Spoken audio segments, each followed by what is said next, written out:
Kembali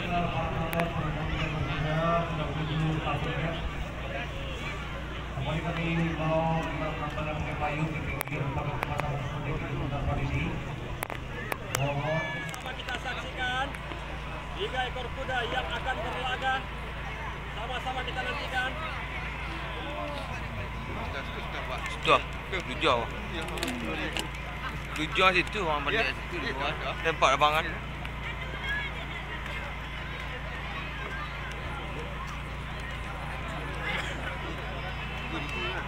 2000 sampai kemari. Ya, sudah lepas sudah.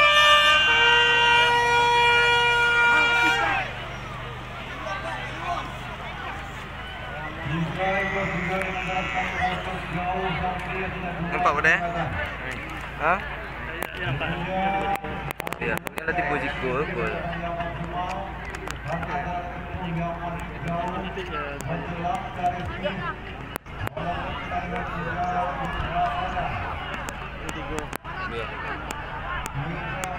Woi, dia gagah. Dia gagah tu. Ya. Ayo barat, barat dia.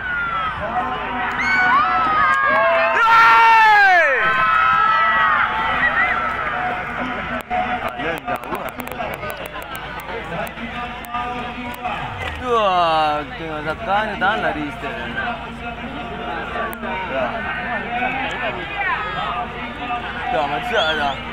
Siap tengok Zaka dah. Dah, baju tipu. Piman dia. Itu seru tu. Okey dah, woi.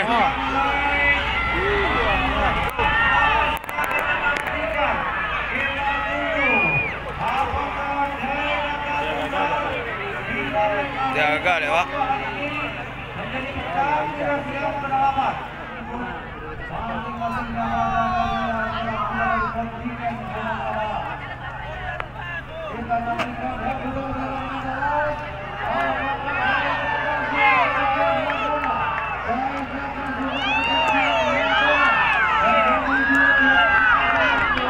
Alang empat lah dia.